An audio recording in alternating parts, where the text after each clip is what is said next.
Welcome to variety food kitchen. இன்னைக்கு குஸ்கா எப்படி செய்கிறதுன்னு பார்க்கலாம். 1/2 கிலோ பாஸ்மதி ரைஸ் எடுத்துருக்கேன். 1/2 மணி நேரமாக ஊற வச்சுருக்கேன். பெரிய வெங்காயம் ஒரு 2 வெங்காயம் எடுத்து மெலிசாக கட் பண்ணி வச்சுருக்கேன்.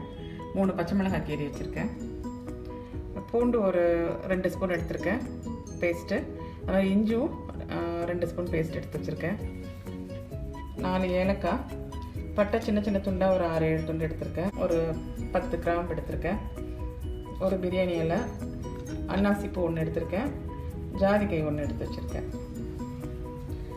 புதினா கொஞ்சம் கட் பண்ணி வச்சுருக்கேன். கொத்தமல்லி தலை கட் பண்ணி வச்சுருக்கேன். குக்கரில் 3 ஸ்பூன் நெய் ஊற்றிருக்கேன். இப்போ அதில் வெங்காயத்தை ஆட் பண்ணிடலாம்.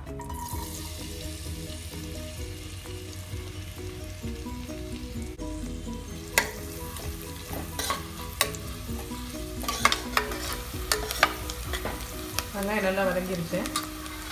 இப்போ நம்ம எடுத்து வச்சுருக்கிற பிரியாணி இலை, கிராம்பு, ஏலக்காய் எல்லாமே ஆட் பண்ணிடலாம். 2 நிமிஷம் நல்லா வதங்கிருச்சு. இப்போ எடுத்து வச்சுருக்கிற இஞ்சி, பூண்டு, பச்சை மிளகாய் எல்லாமே ஆட் பண்ணிடலாம்.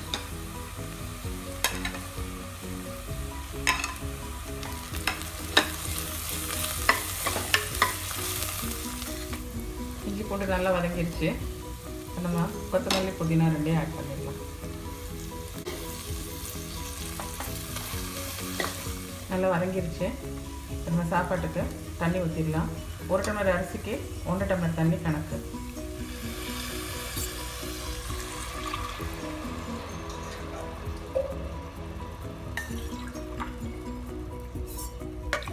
தண்ணி நல்லா கொதிச்சிருச்சு. நம்ம தேவையான அளவு உப்பு சேர்த்துடலாம்.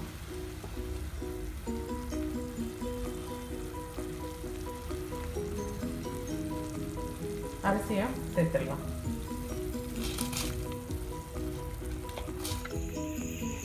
குக்கர் மூடியாச்சு. மீடியம் ஃப்ளேம்லேயே இருக்கட்டும். ஒரு விசில் வந்ததும் இறக்கிடலாம். ஒரு விசில் வச்சுருந்தா சாப்பாடு நல்லா வந்துருந்தா நல்லாயிருக்கு.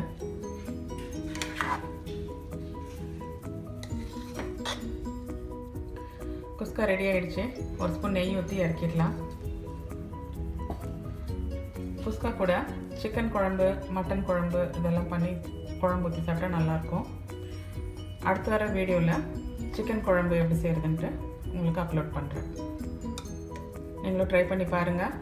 பிடிச்சிருந்தால் லைக் பண்ணுங்கள், ஷேர் பண்ணுங்கள், எங்கள் சேனலை சப்ஸ்கிரைப் பண்ணுங்கள்.